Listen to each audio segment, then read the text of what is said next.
Welcome to the Intentional Man Podcast, a podcast that inspires and equips men to lead lives of intentionality and grow to their full potential.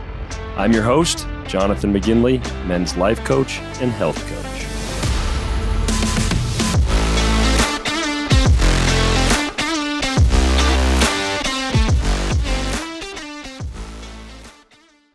Today, I'm joined by our guest, Hunter Wylie. Hunter, how we doing?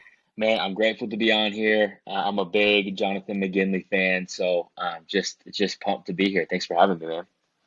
Yeah, so excited to have you. So, Hunter, I've looked up to Hunter for a long time. He's a good friend of mine, but also somebody I really admire and respect. He is the CEO and co-owner of Beyond Blue Media. It's a digital marketing company in Fort Collins, Colorado. And he also is just launching the Foundry Advisory, which is super exciting.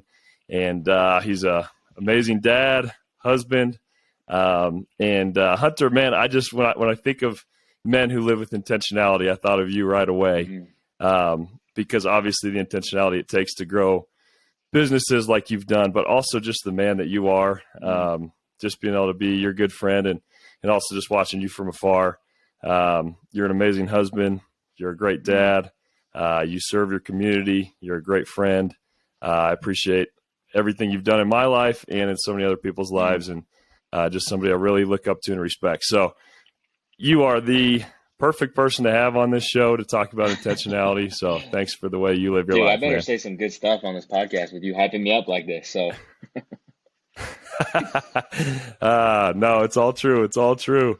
So super stoked to have you. And honestly, I'm just excited to hear more of your story and to kind of pick your brain a little bit. As somebody who's just, really been successful in a lot of different areas. And so let's get started, man. So Hunter is an entrepreneur. He kind of has that entrepreneurial spirit. Where did that first come from? Like, when did you first decide that was something that you wanted to do? dude, I've always just been fascinated with how money operates. I think both from growing up with not a ton of money sake and needing money, but also I was just fascinated with how money worked. I remember slinging, just like every entrepreneur, man, slinging candy bars and slinging, CDs or whatever I could sell in high school and middle school. And so from a young age, man, I've been fascinated with money. So I think it's both parts. For me, when it comes to money and success, is I'm equally driven by fear of not having enough or failing. And also I just love it, man. I love the business world. I love how money works and how it can work for itself. That's the answer. That's so good. That's so good. So take me back to high school. You said you had all these little hustles and stuff. What do you consider kind of your first business venture or your first entrepreneurial effort? Dude, my first business was called the Pizza Picker Upper. And it was we invented basically a new way to cut pizza slices. And so we used 2 pairs of scissors, and you'd basically just cut into it and cut down, and you'd have an individual slice of pizza. And that was my first taste of entrepreneurship and creating something from scratch. And we did that midway through my high school career, in an entrepreneurship class. And from there, man, I just loved it. Yeah, that's so awesome. Was it a hit?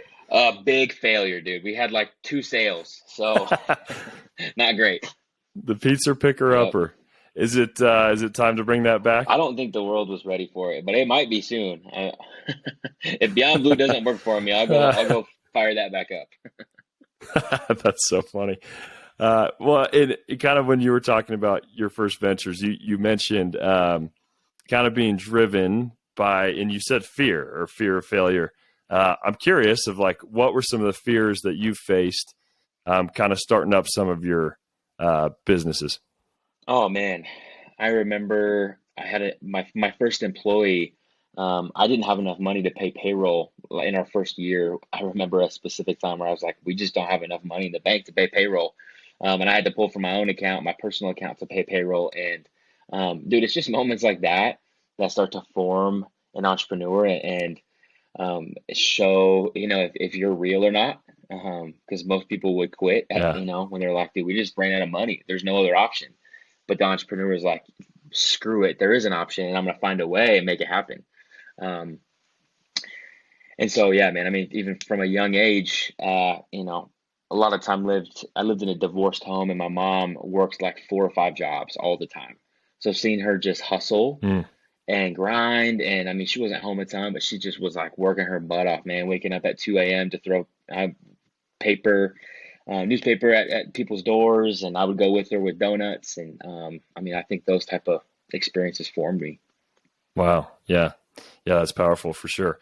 And I know, like, for entrepreneurs, for people trying to start a business, I think this fear of Mm. failure or is a big one, right? I know I've run into that a lot. So I'm curious to just dig a little deeper into your mindset Cool. there. How do you feel like you overcame that, or was there a turning point, or was it just kind of a slow grind? Man, there's seasons of it. I mean, there was times last year where I felt like I was just getting kind of kicked in the balls like 10 times a day.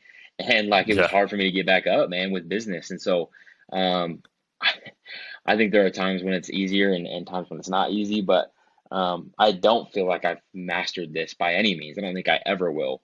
Um, but I think regularly of a bison. I don't know if you know about like bison or buffalo, but um, it's the only animal in the animal kingdom that when a storm comes, they run right through it. Like it's just their natural sense to just run right through Mm, the storm.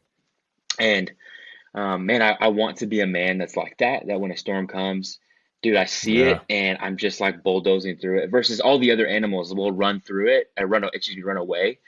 And Yeah. it normally takes a lot longer to get through the storm. Like the birds fly away from it and they just like sit in the storm longer than they need to. And I've been so guilty of that a lot of times in my life. But the times that I'm like, dude, I'm done with this. Like the only way, to overcome this is through it. I'm just gonna bulldoze through. So, um, I mean, it's really intentional work. We're talking about the intentional man and the intentional Yeah. Yeah. human. Like that's what it takes is like waking up today and say, screw it, dude, I'm not flying away from the storm anymore. Yeah. Oh, that's so good. That's so good. I know, like, a lot of times fear, it oftentimes is a little bit of a smokescreen, right? Like it's a bigger deal than we may think it's going to Yeah. be. And I love what you said, like, about the bison, like running through it. So many times that's the only Hmm. way to your goal is going straight through the Right. fear, right? And it's so easy to retreat and run around it, try to avoid it. But being able to intentionally say, you know what, my dream is bigger than this Mm. fear, so I'm going to go through it. Like, so big. So, like, where did you get kind of the motivation, I guess, to say, hey, this is worth facing these fears? Or what was your bigger vision that was, enabled you to actually do that? Man, even before I had a family, before I had a wife and a son, it's always the motivation has been like, man, I want to be able to provide for my family. Um, Again, growing Mm, up, seeing my mom work so much, and not have the time or money that she wanted. That was just a big motivator for me. I'm also an Enneagram nerd, and so I'm a 3 on the Enneagram. I don't know if you're familiar with that, which is the like it's my yep. natural disposition just to be a driver, and to win and to succeed. And it's pretty easy for me to feel like a failure, but like my natural drive is to wake up and just, I mean, pioneer and drive. Love that. Yeah, I love that. Well, that's so cool that you already had the vision of a family before you even had it, Yeah. right? Like, I know we got a lot of single guys listening to this and stuff, and it's very easy. When we talk about being the intentional man, it's very easy to be very reactive and Yeah. chill and think, okay, when I achieve that, when I get that family, then I'm going to kick it into Mm. gear. Can you speak into that a little bit more of like that mindset of before you had this family? Like, how did you really think through that and prepare yourself to be ready to be the man, the husband, the father that you are? Great question. Great question. I mean, to be completely honest, I think it's two part. Number one is having a relationship with Jesus and a relationship with God that is grounded, um, And it wasn't until I fully started to understand my own sin and my own selfishness and my own pride and my own stuff that then I was able to like Yeah. start to work and chip away at some of those things. Because man, I have so much of all of that. And so there's that piece. And then there's Hmm. just really practical things like, seeing a counselor, even when things are good, like starting to see a therapist, um, and having no shame about being a guy who is like, I don't have a family yet, but like, I want to see a Yeah. therapist and I want to be really healthy mentally and go to the gym and work out and physically be healthy. Um, so, I mean, there's Hmm. practical things like that that can prepare you for the Sure. storm or just future family or whatever the next season is. Yeah. Yeah. That's so good. Well, and I love what you said about counseling because I think, there is kind of a negative stigma around that sometimes that if you go, it means you're unhealthy or Yeah. something. But you're saying you were actually pretty healthy, but you still wanted to go to make sure you were taking Yeah. care of some of the leftover things. Is that Totally, man. right? Totally. Yeah. Yeah. Which is really cool because I think that's being intentional. That's having a plan to Yeah. grow. Um, so I'm curious. I'm a big fan of personal growth, growing yourself, growing your character, growing in your skills in order to succeed in business. Did you have some sort of plan for personal growth, or did you kind of just you were always a learner? Like, what did that kind of look like for you as you just bettered yourself? Great question. Again, there's probably a two-part to this answer. The first thing for me is I was just hungry to find male leadership and male mentorship. And Mm, so, dude, I mean, any guy that was solid, whether it was morally solid, biblically solid, or like, I mean, whatever I wanted to grow into. And I saw a guy that had 20 years yeah. on me. I mean, I'm gonna cling to him. And I don't know if that's part of my like childhood of, having my parents split and not seeing my dad all the time, but for me, it was Yeah. like, man, I know that I need men in my life who are better than I am. Like I just need guys that are farther along and Mm, have more gray hairs than I do, yeah. to speak into my life. Um, so, anyways, man, that's really the biggest thing That's for me. good. Yeah, that's good. That's really good. Is there like one guy in particular that sticks out that you're like, this guy like showed me the ropes, showed me how to be intentional? It's been a different guy each season. It was my basketball coach growing up, and then it became, a couple different business guys after that, and then became a couple different guys in the church, and then it became a couple of husbands who I really looked up to, who had been husbands for 20, 30, 40 years, and then fathers who I Hmm. really admired. So it's like just always evolving into what I want to evolve into. Yeah. Oh, that's so good. And I love this topic because it's very easy as an entrepreneur to think that you have to do it on your Yeah, own, right? Like, I have to make this happen. I have to grow. Like, I have to grow this business. But I'm hearing you say that one of the main keys to your success was finding mentors. Can you like speak into that attitude of, did you battle through that of like thinking, I really want to do this, I want to hold on to this, but also I know I need help, so I'm going to go find some people. yeah. I don't think I ever really wrestled with that tension. It was more so just I knew I needed the help. I knew I Hmm. needed. Yeah. Wisdom, and I also knew that I wanted to be connected with guys who had really good reputations. And that's part of how we Yeah. started Beyond Blue is I just started meeting with guys and just saying, who do I need to meet with? Who do I need to meet with? Um, and I was just sitting at coffee shops all day, meeting with people like nonstop, building my network. Not only just mentorship, but just knowing people. So it's that, and then obviously the second piece is just, man, leaders are readers, and so I just was hammering books. Like I think I'm on track Yeah. to read about 40 books this year, which is like my new high. I normally sit around like 30-ish books a year, um, and so that's been, dude, game changer, obviously. Absolutely. Yeah, for sure. Were you always, I mean, were you always a reader? Or did you kind of like, as you were growing, you're like, okay, I really need to step up my reading game? Yeah, I've always been a reader. Yeah, it used to be like sci-fi nerdy stuff, and now it's a lot more business technical stuff, and then very spiritually mature, convicting books that I'm reading. So it's like it's changed, but Uh huh. those are the only books that I read now. Yeah, that's so good. That's so good. Have you like wrestled with the tension of spending time on your business versus spending time on yourself? Like, obviously you spend a lot of time reading and stuff. Like, have you made that a priority where you're like, I know I have to grow personally in order to grow the business? Well, man, I just have to really intentionally set time aside because, man, I run a business. I run two businesses full time, and Beyond Blue especially takes up 40, 50 hours a week of my time, and so, and then when I get home, Mm-hmm. I have a little son waiting for me, ready to play, and I have a wife to attend to and to love on and to nurture, and so, um, daytime and evenings are pretty consumed, and so I just wake up early, man. I'm up at 5 o'clock every morning. Yeah. And I normally just get an hour of reading, reading scripture and then reading a book that it's pumping me up, journaling thoughts down, going on a run, going on a bike ride. That's like my time to really meditate and be with myself, to be intentional for myself so that I can show up the way I need to show up. Right. Yeah.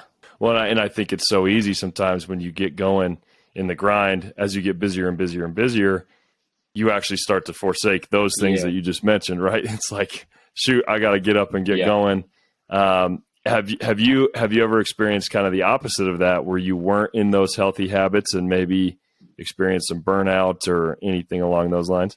Yeah, for sure. And it wasn't because I just got too busy, but it was just because of apathy, and just as easier to sleep in Mm, and not get that time, or it's easier to just stay up later than I should have. So yeah, man. I mean, I definitely last year had a season of like 6 months of like, dude, I can't get out of this anxiety and depression. What the heck is mm, going on? Like, why can't I get out of this funk? Why am I not yeah. myself? And so that was a big piece of it. Yeah, for sure. Yeah. No, I get that. Well, I'd love to hear, you became a business owner at a young age, right? When did you start Beyond Blue? Um, 6 years ago, 6 years five ago. or Okay. six, So how five or old six were years you? ago. So man, I wasn't even the legal drinking age. I was 20. Yeah. Yeah. 20 years hmm old. Yeah. Which is fascinating to me. So at 20 years old, like, were there kind of feelings of I'm too young or like too inexperienced or, like inadequate? Like, did you experience some of that when you're first getting going? I was probably arrogant because I didn't experience that, to be completely honest. And I definitely was. I Yeah. definitely was arrogant when I first started this company.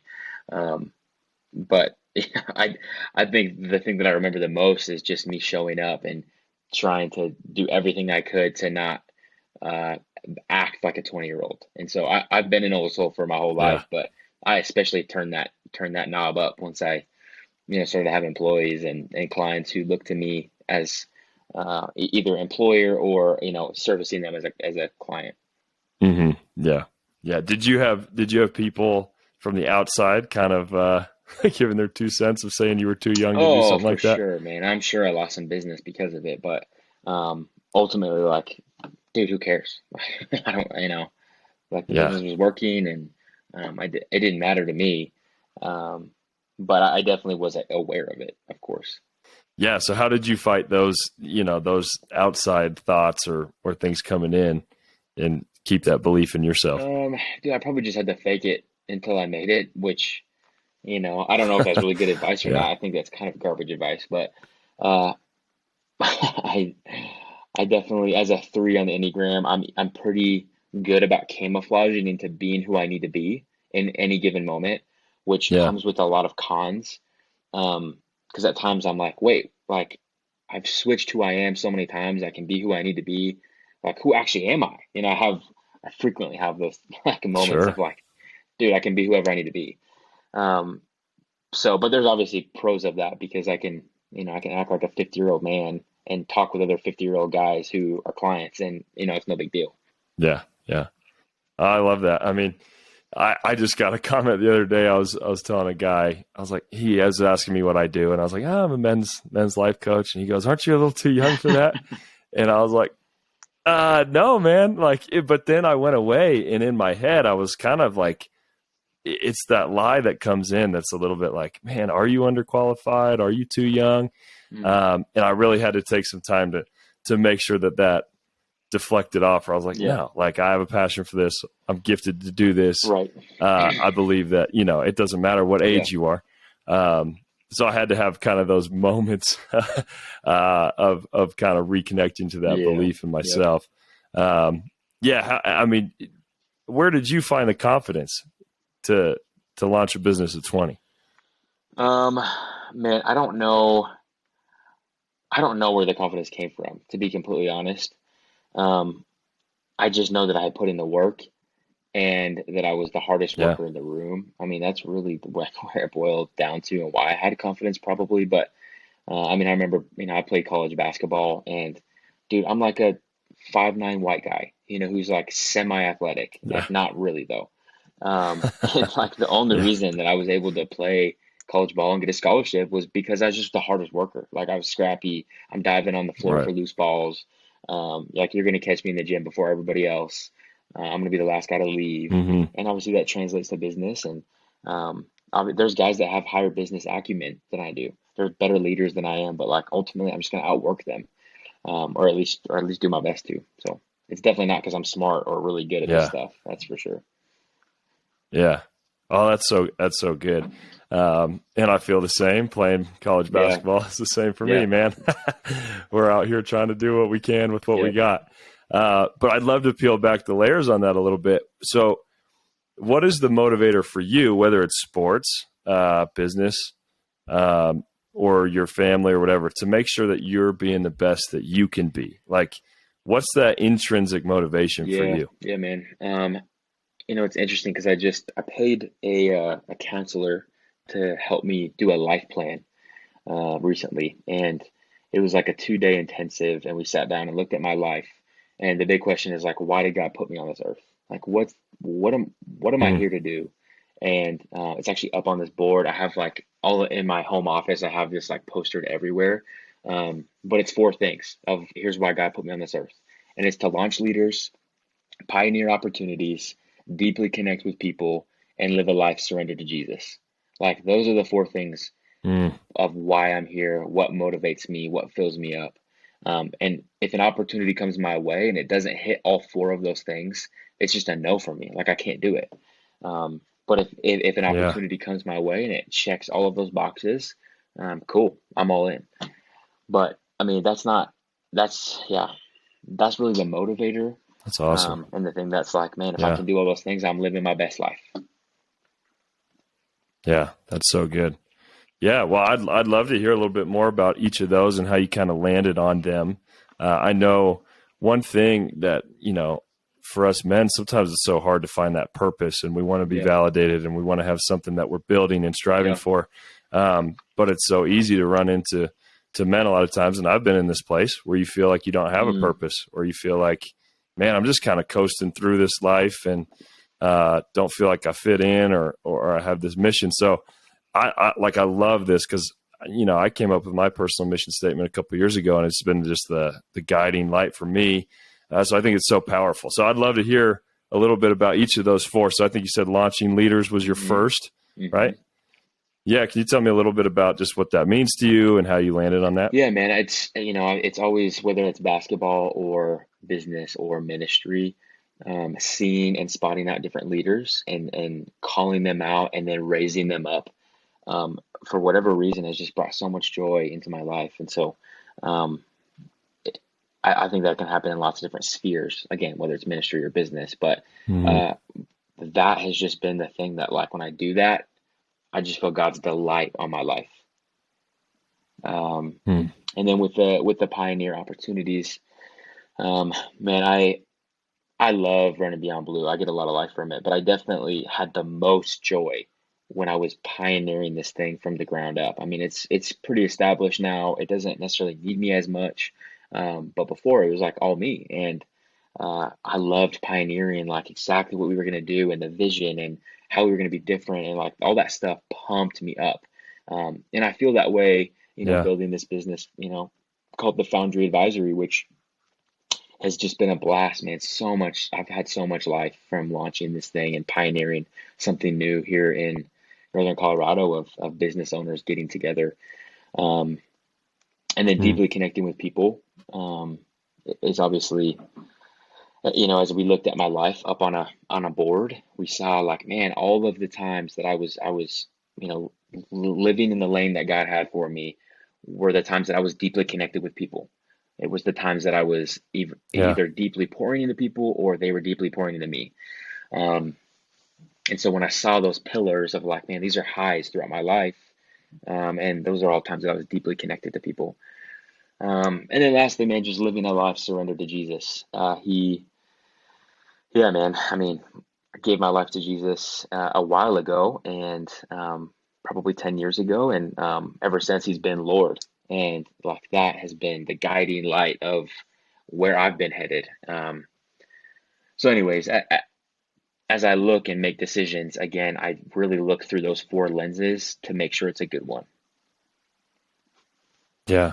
Oh, that's powerful, man. I love that. It's really inspiring. And yeah, and I just affirm all four of those things in you. Like I see those in you. You're very gifted in all of them. You're called in all of them. And you're somebody who like really exemplifies those four character traits, maybe even before you brought words to them. Thanks, That's man. definitely just how you live your life. So really proud of you for that and for continuing to pursue that. Thank you for tuning in to the Intentional Man podcast. If you enjoyed this episode and you'd like to help support the show, please share it with others, post about it on social media, or leave a rating and review. If you are someone who is looking to take your life to the next level, accelerate your success, and live more intentionally, I would love to help. Head over to jonathanmcginley.com to schedule a free call where we can chat about your vision and your goals. Thanks again, and we'll see you next time.